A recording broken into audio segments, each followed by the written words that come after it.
La Bible dit dans Daniel, chapitre 6 et le verset 7, « Tous les chefs du royaume, les intendants, les satrapes, les conseillers et les gouverneurs sont d'avis qu'il soit publié en édit royal avec une défense sévère, pourtant que quiconque, dans l'espace de 30 jours, adressera des prières à quelque dieu ou à quelque homme, excepté à toi, ô roi, sera jeté dans la fosse aux lions. » Prions.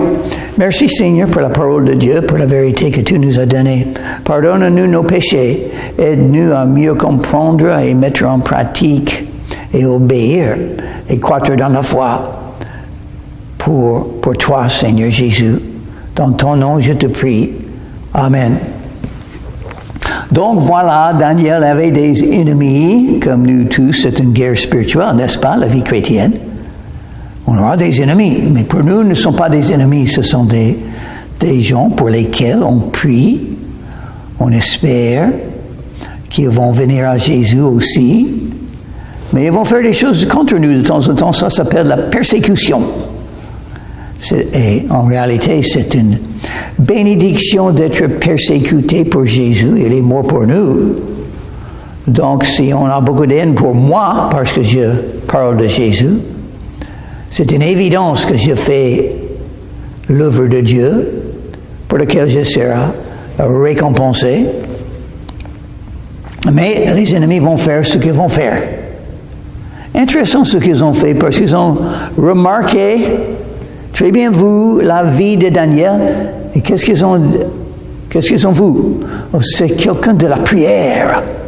C'est quelqu'un qui prie fidèlement, qui prie souvent.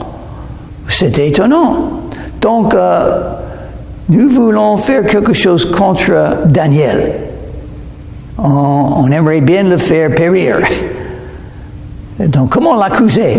Ah, il va toujours prier.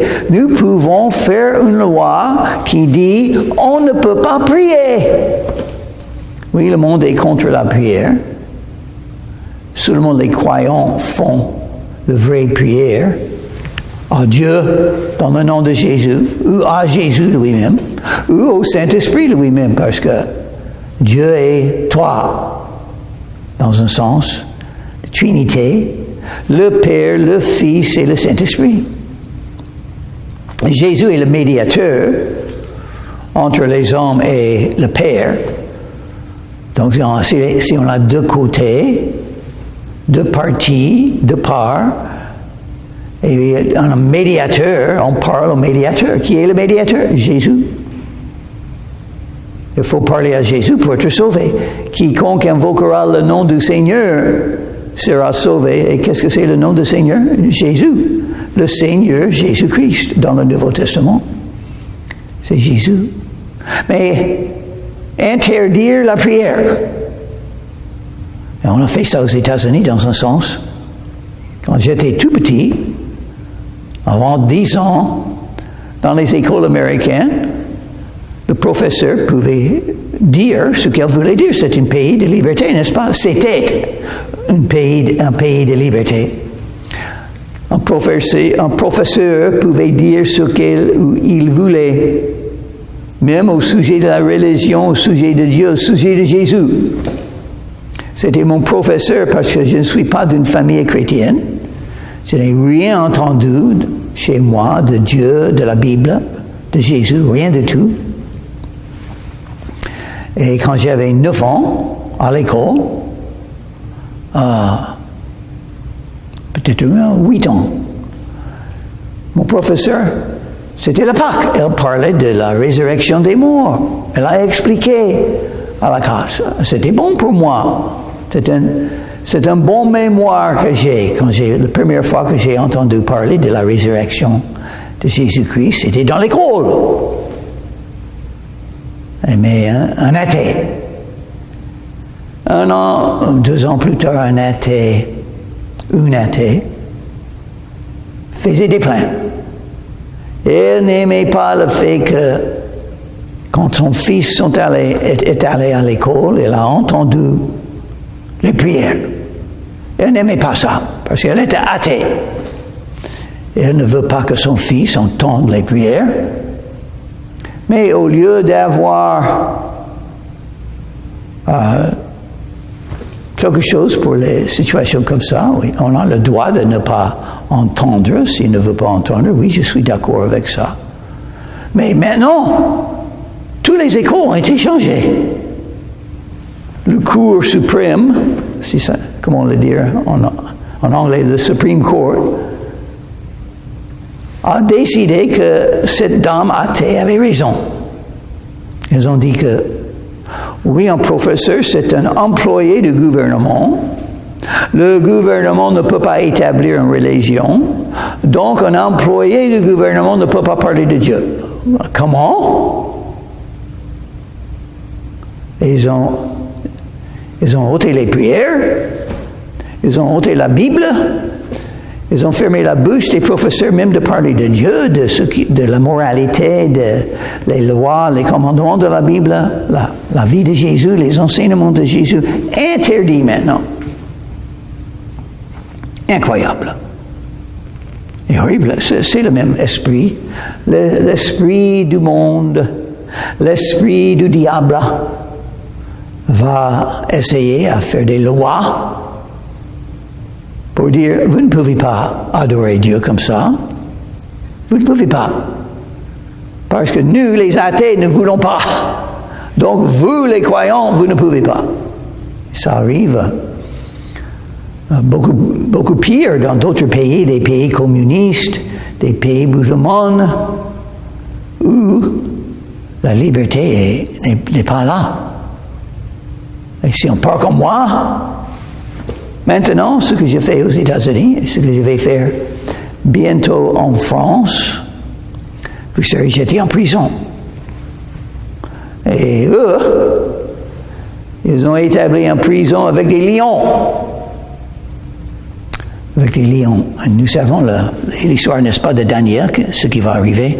Maintenant, au roi, confirme la défense et écrit le décret afin qu'il soit irrévocable, selon la loi des Mèdes et des Perses, qui est immuable.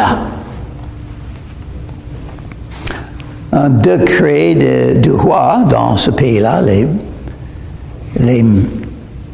les Mèdes et des Perses, si le roi a fait un décret, ça ne pouvait pas être changé. C'était toujours là. Immuable. Donc, ils ont beaucoup appris comment utiliser les lois, les coutumes, le gouvernement pour essayer à écraser la foi et les chrétiens.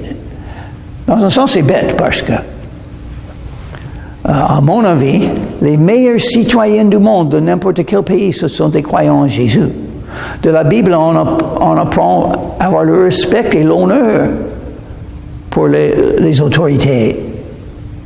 Prier pour eux.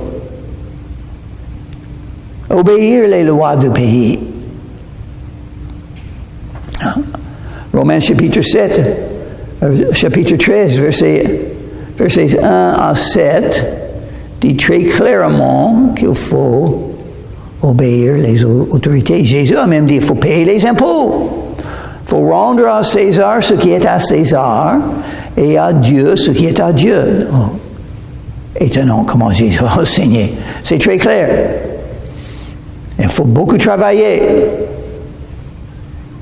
Il faut bien travailler. Si vous êtes croyante, vous allez utiliser toutes vos forces et puis les commandements de Jésus. Le deuxième commandement, aimer ton prochain comme toi-même. Est-ce qu'il y a un citoyen de n'importe quel pays mieux que ça? Mais malgré ça, malgré ce fait que les croyants qui sont fidèles à Jésus seront les meilleurs citoyens de n'importe quel pays où ils se trouvent, de temps en temps, les gouvernements décident des choses comme ça. Mais Dieu est toujours là, et ça c'est la leçon. Dieu est toujours là, malgré ce qui se passe dans les cœurs des chefs.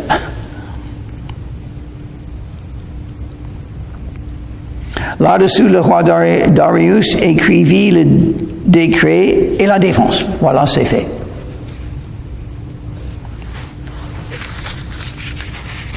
Pardon, chapitre 6 et le verset 10.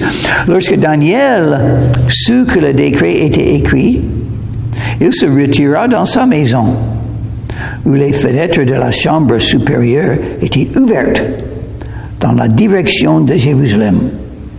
Et 3 fois par jour, il se mettait à genoux, il priait et il louait son Dieu, comme il le faisait auparavant. Est-ce que Daniel ne priait plus? Non, il continuait à prier le Seigneur, c'est normal. On n'a pas le choix. Il est notre Dieu, et nous savons, il est tout puissant. Il nous invite à prier. Il nous aime. Donc on va le prier pour parler avec lui, pour avoir communion avec lui. Jésus, au secours. Jésus, pardonne mes péchés. Jésus, merci pour les promesses de la Bible. Jésus, que je puisse être un gagneur d'âme. Jésus, fais des rendez-vous afin que je puisse parler de toi.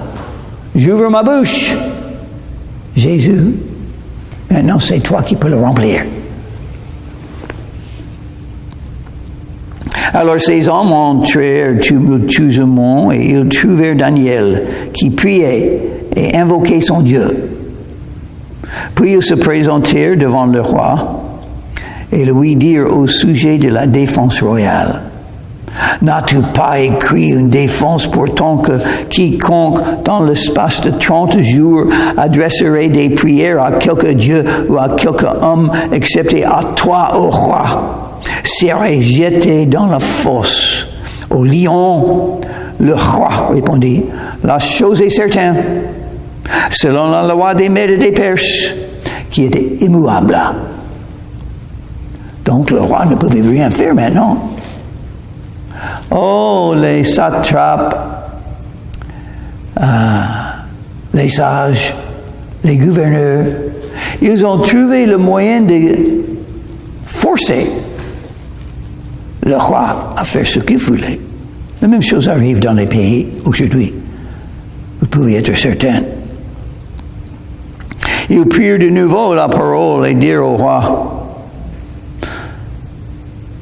Daniel, l'un des captifs de Juda, n'a tenu aucun compte de toi, ô roi, ni de la défense que tu as écrite, et il fait sa prière 3 fois par jour.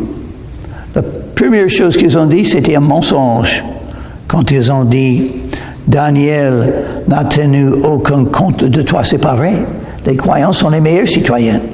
Beaucoup de respect et honneur et soumission et obéissance au chef et aux lois. Mais si on donne une loi, je ne peux pas adorer Jésus, alors je vais adorer Jésus. Donc je vais mourir. C'est le... Et ça va arriver un jour.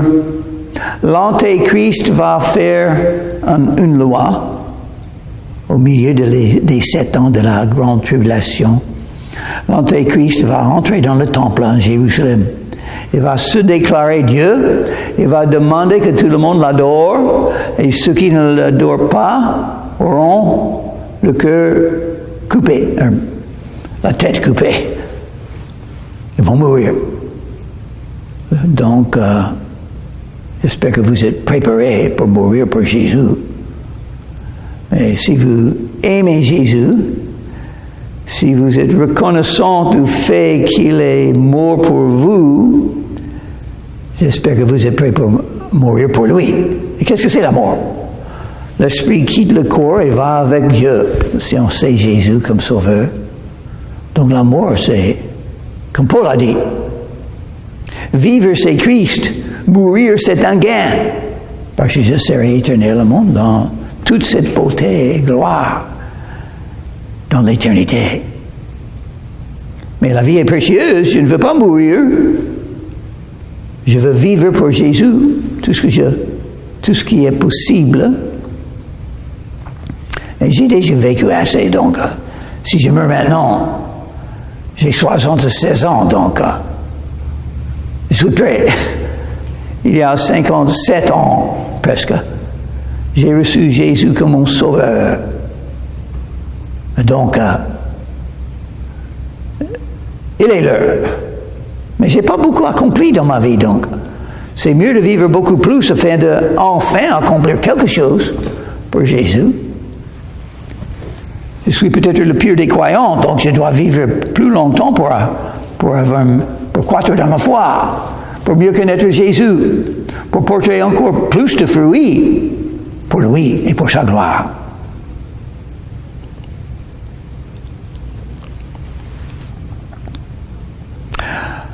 Ok, verset 14. Le roi fut très affligé quand il entendit cela. Il prit à cœur de délivrer Daniel, et jusqu'au coucher du soleil, il s'efforça de le sauver. Donc le roi ne voulait pas tuer Daniel. Ça serait la mort. J'étais dans une fosse avec beaucoup de lions qui ont faim. On ne va pas vivre normalement. Mais ces hommes insistèrent auprès du roi et lui dirent, « Sache, ô roi, que la loi des Mèdes et des Perses exige que toute défense ou tout décret confirmé par le roi soit irrévocable. » C'est la même chose qui est arrivée à Jésus quand il était là devant Pilate. Pilate savait que Jésus était innocent. Pilate voulait laisser aller Jésus. Mais les chefs de la religion et le peuple qui ont crié, « Crucifie-le, crucifie-le !» Ils savaient diriger Pilate parce que Pilate était le gouverneur sous le César, sous l'autorité de César. Et ils ont dit, nous n'avons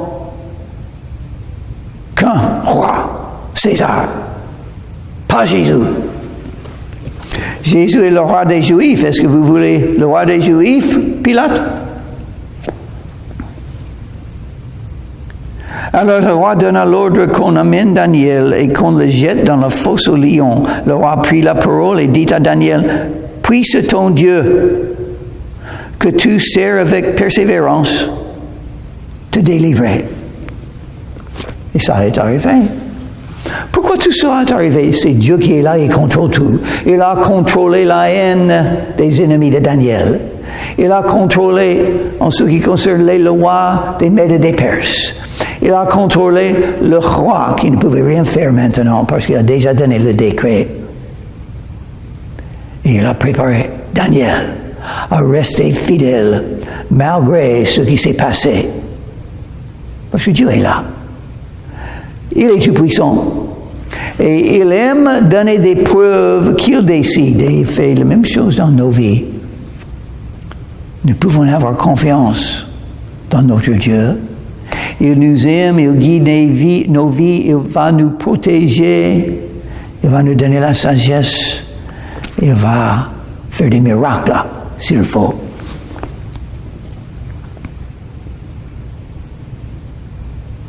Verset 17, on apporta une pierre et on l'a mis sur l'ouverture de la fosse. Le roi la scella de son anneau et de l'anneau de ses grands, afin que rien ne soit changé à l'égard de Daniel. Donc les gouverneurs, les satrapes ont gagné, n'est-ce pas? Non, parce que Dieu est là. Il a fait ça pour pouvoir mettre cette vérité dans la Bible, afin que nous puissions le lire et apprendre.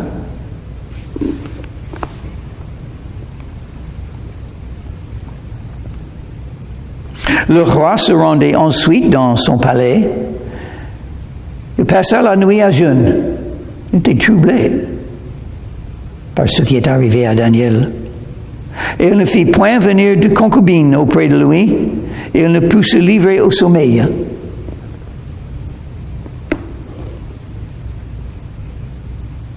Le roi se leva au point du jour avec l'aurore, et il alla précipitamment à la fosse aux lions.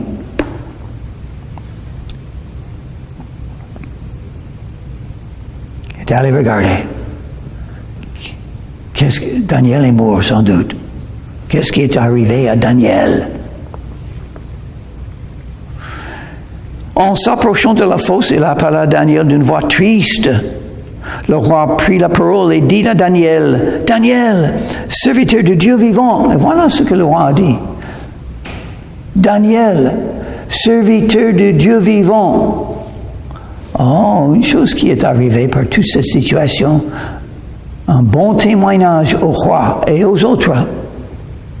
Daniel en croyant, et regarde ce que Dieu a fait dans la vie de Daniel. Dieu existe.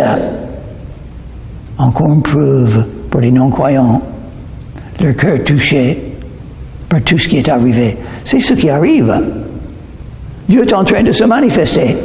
Il utilise même la haine des non-croyants pour manifester sa gloire et sa puissance et son existence. En s'approchant de la fosse, Daniel, serviteur de Dieu vivant, ton Dieu, que tu sers avec persévérance, a-t-il pu te délivrer des lions? Et Daniel dit au roi, Roi, vis éternellement. Mon Dieu a envoyé son ange et fermé la gueule des lions, qui ne m'ont fait aucun mal, parce que j'ai été trouvé innocent devant lui. Et devant toi non plus, ô roi, je n'ai rien fait de mauvais. Je suis innocent. Donc c'est normal que Dieu va me protéger, va me bénir. Alors le roi fut très joyeux et il ordonna qu'on fasse sortir Daniel de la fosse. Daniel fut retiré de la fosse et on ne trouva sur lui aucune blessure parce qu'il avait eu confiance en son Dieu. Ah, Dieu a fait un miracle.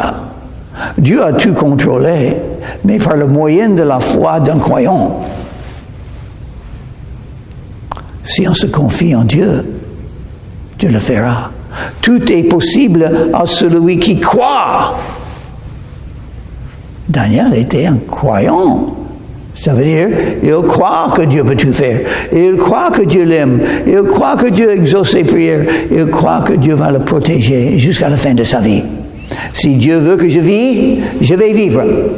Malgré les ennemis, malgré les difficultés, malgré les dangers, je vais vivre.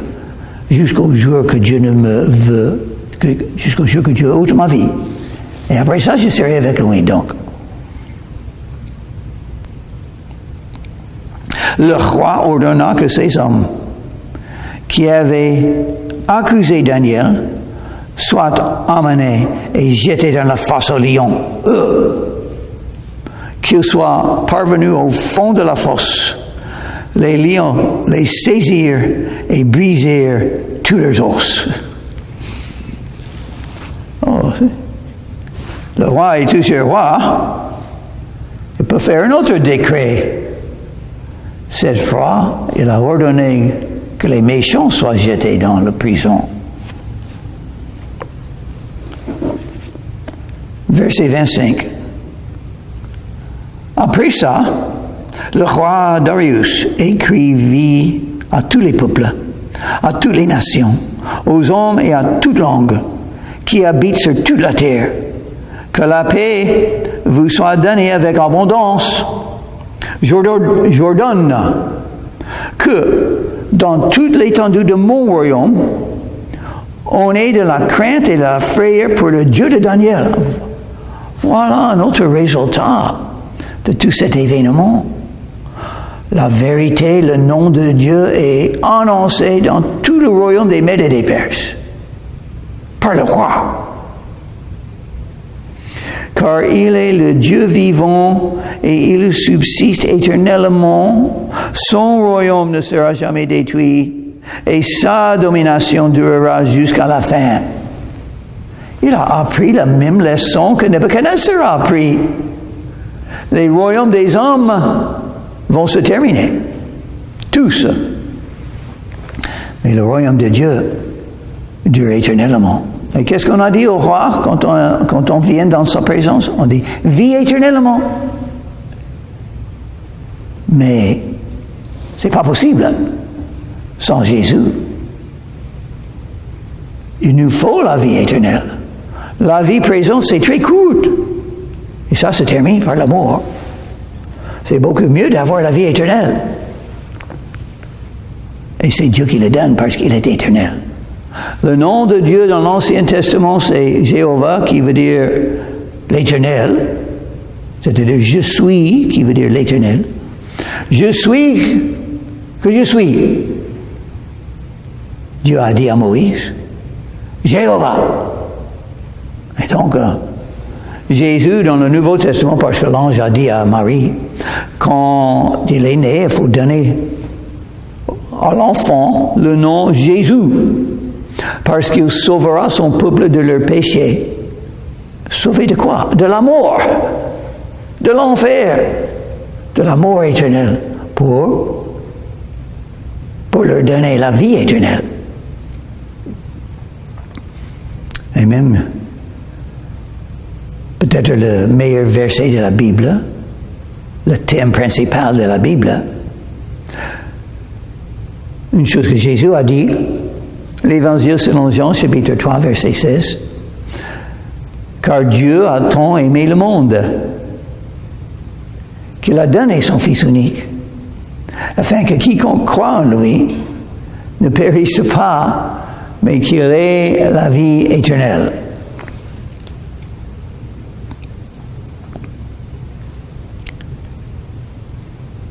Verset 27. C'est lui qui délivre et qui sauve. Voilà. C'est lui qui sauve. Il vous donne la vie. Il va vous garder. S'il veut. Jusqu'à la fin de votre vie. C'est lui qui décide la fin de votre vie. Personne d'autre. Il sauve. Jésus le sauveur. C'est lui qui sauvera. L'ange Gabriel a dit, c'est Jésus qui sauvera son peuple de ses péchés. Êtes-vous sauvés? Si vous n'êtes pas sauvés, vous êtes perdus. Si vous êtes perdus, il faut être sauvés. Vous pouvez être sauvés par foi en Jésus. Venez à Jésus. Invoquez son nom. Il vous sauvera de vos péchés.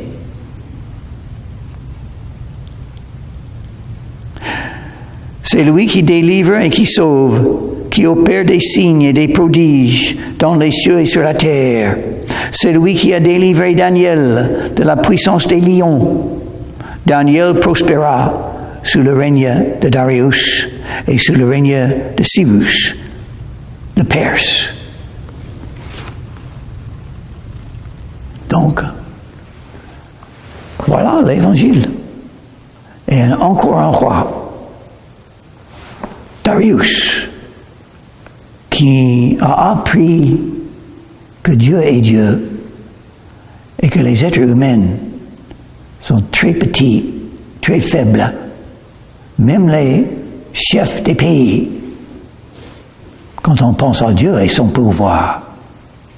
J'espère que vous êtes sauvés, sinon vous pouvez être sauvés aujourd'hui. Si vous venez à Jésus dans la prière, invoquez son nom, il vous sauvera de vos péchés.